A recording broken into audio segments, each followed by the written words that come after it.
اليوم معنا مرض خطير لا يكاد يسلم منه أحد، لا المتحدث ولا المستمع، لكن نسبة هذا المرض تتفاوت بين قلب وقلب، وإلا فإن كل أحد يشتكي هذا الداء إلا من عافاه الله من هذه الأمة، عافاه الله من هذا الداء وقليل ما هم. لكن هي والله من السعادة أن تعرف الدنيا على قدرها وعلى حقيقتها. ولذلك قال بعض أهل العلم إن الموت فضح الحياة، لأن المرض اللي معنا الآن هو حب الدنيا.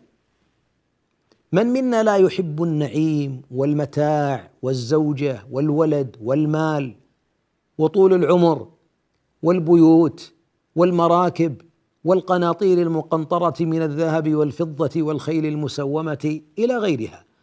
كل منا قد فطر على ذلك. حتى الطفل الصغير إذا أعطيته شيء من الدنيا تمسك به، ولو أردت أن تأخذه منه لتشبث به، فقد فطرت النفوس. كلا بل تحبون المال حبا جما وتحبون التراث أي الميراث. كل يحب هذا أيها الأحباب، لكن هناك أناس مرضوا بحبها، أدمنوها حتى نسوا الآخرة، أدمنوها حتى لم يسألوا أحل أم حرام، حلال حرام ما يعرفون. الحلال ما هو؟ قال ما وقع في يدي، والحرام قال الذي لم أستطع أن أصل إليه. مقياس فاسد. وصار بعضهم أيضا يطلب الدنيا ولو بالدين، وممكن يقرأ قرآن عشان تعطيه مال، ويصلي بالناس لأجل الناس، ويعلم الناس ليأخذ مال، ليست الآخرة في قلبه. هذا مرض. وقبل الحديث عن هذا المرض، ما رأيكم أن نتحدث عن الدنيا؟ ما ميزان الدنيا عند خالقها جل وعلا؟ إذا أردت أن تعرف ميزان الدنيا عند خالقها، هنا تعرف حقيقتها. وحتى تعلم أن حب الدنيا أنه مرض، لا بد أن تسأل الذي خلقها: أنت لماذا خلقتها يا رب؟ الله ما خلق الدنيا أن تكون مقر، جعلها معبر، هي الدار الفانية. اسمع ماذا قال الحق سبحانه في وصف الدنيا، وحسبك بهذا. ووالله لو تدبرنا الآية من القرآن ونحن نقرأ وصف الله لهذه الدار التي نحن فيها، البعض منا يقول مسكين فلان، لماذا؟ ما حفظ القرآن. قال لا أترك عنك القرآن، إنه لم يبني بيتا بعد، إنه لم يتزوج بعد، ما اشترى سيارة بعد، ما تزوج بعد، هذا مسكين. طيب هو بذل السبب ولم يحصل على ذلك، فلماذا تجعله من أهل المسكنة؟ المسكين هو الذي لم يصلي الفجر حتى طلعت الشمس، المسكين الذي حفظ الناس القرآن وما حفظ، بنوا المساجد ولم يبني، تصدقوا ولم يتصدق، طلبوا العلم ولم يطلب، هذا الذي يغبط. لا حسد إلا في اثنتين، الحديث. لذلك اسمع قول الله ووصف الله جل وعلا للدنيا. قال الله: اعلموا أنما الحياة الدنيا لعب ولهو وزينة وتفاخر بينكم وتكاثر في الأموال والأولاد كمثل غيث أعجب الكفار نباته، الكفار الزراع الفلاحين، ثم يهيج فتراه مصفرا، أين ذهب؟ ثم يكون حطاما، وفي الآخرة عذاب شديد ومغفرة من الله ورضوان وما الحياة الدنيا إلا متاع الغرور.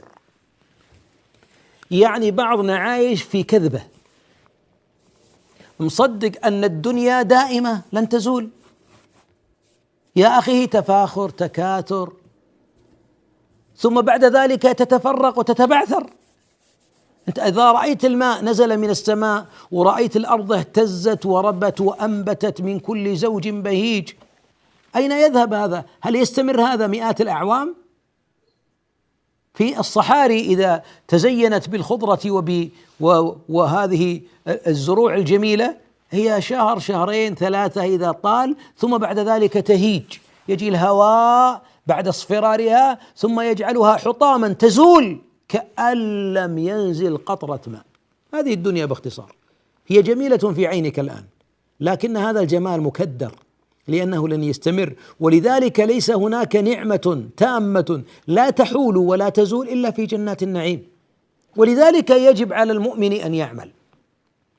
حب الدنيا وأن تسكن في القلب، نعادي لأجلها، نحب لأجلها، نبغض لأجلها، هذا يمرض القلب، يجعل ولاؤنا ومحبتنا ووصلنا وصلاتنا للخلق سبب ذلك أن عندهم دنيا قربنا، نفدت الدنيا بعدنا، نتحاب وإياهم فإذا طلبوا منا قرضة تباعدنا، وإن أقرضناهم مثلا لحقناهم فتدابرنا.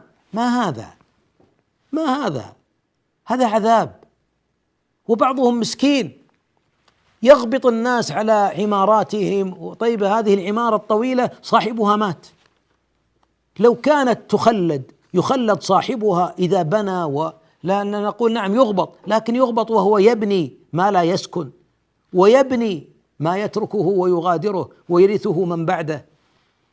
العبرة والفكرة إذا دخل الناس المقبرة فاغبطهم على ما يحملون معهم، لا ما يتركون وراء ظهورهم.